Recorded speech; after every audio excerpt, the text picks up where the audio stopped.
Hi, it's Alex Counts again. This is my third in a series of videos on nonprofit governance. Previously, I've talked about some of the risks of dysfunction that can afflict boards, and also about some of the pretty simple, widely recognized good practices. In this video, I'm going to mainly talk about some ideas I have that aren't widely recognized as good practices. But let me go back to the issue of just something very basic about having a great board, which is that you want to make sure that every contact every board member has with your organization is a quality contact, one where they feel useful, they feel appreciated, they feel understood, and hopefully they've learned something either about your organization, its mission, or maybe something else that's useful to them in another part of their life or profession. And in general, if you do this, they're going to feel more and more passionate about your organization. They're going to do more and more things to help it succeed, push themselves to be the best board member and volunteer they can be. And if occasionally there is a low quality contact, something goes wrong, well, you can turn that into a positive too, by showing them that you recognize that you let them down and making amends and turning it around and turning it into a positive. But what are some of the ideas that I have that are a little less traditional? Well, first of all, let's say that, in fact, the opposite of what I'm about to tell you is what many people advise you.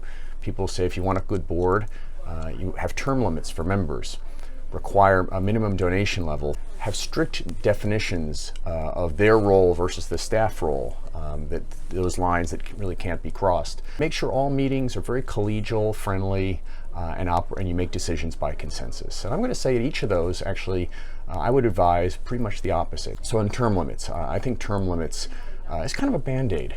I think that board members go through 3 periods of their board membership. First, they get oriented. Second of all, they work very hard to add value. And at a certain point, they start coasting.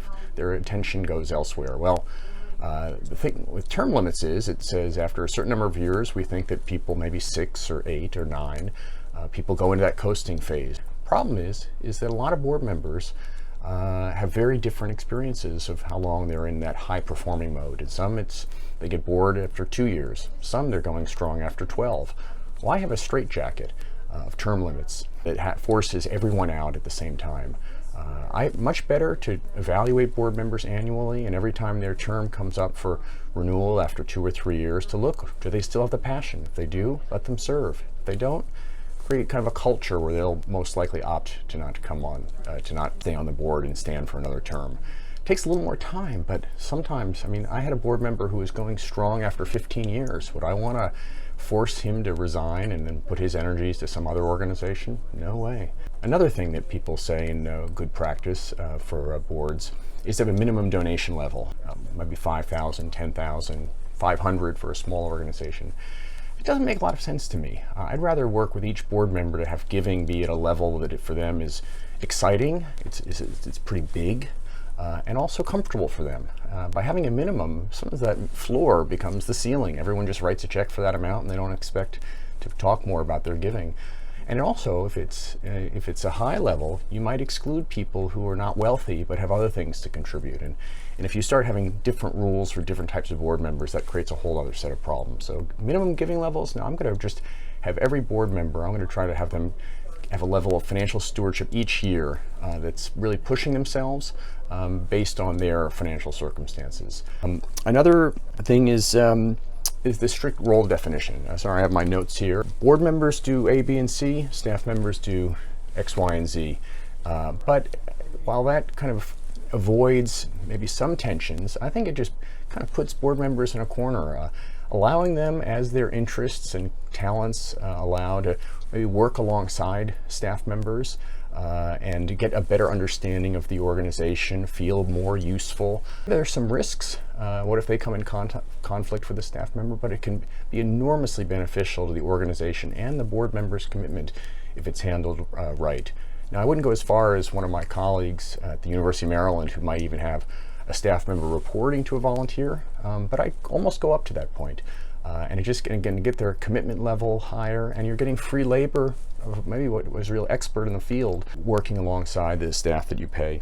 And lastly, people think that board meetings should never have any tension in them. Every vote should be unanimous. I really disagree. If you're making important decisions about the future of an organization, people should be encouraged to speak their mind and vote their conscience, even if they're in a minority, even if they disagree with what the group wants. In fact, especially if they do, because it makes the group, even if they decide to go forward on something that a few members don't think is right, it's going to create a kind of awareness and alertness that they're probably right, but they might be wrong. The dissenters might actually have a point, and people will go into that, implementing that decision with a level of curiosity and alertness and awareness that they might not if you papered over the dissent and you just had a unanimous vote. So if some boards, they think if a vote on a key matter is not unanimous, the board's in trouble. I think that a non-unanimous vote is actually very healthy for a board. So again, I've given you 4 ideas here that are not widely recognized and practiced. In fact, often the opposite of what I'm saying is said to be a best practice, but I think otherwise. Well, you need to make your own choices, and good luck in doing so.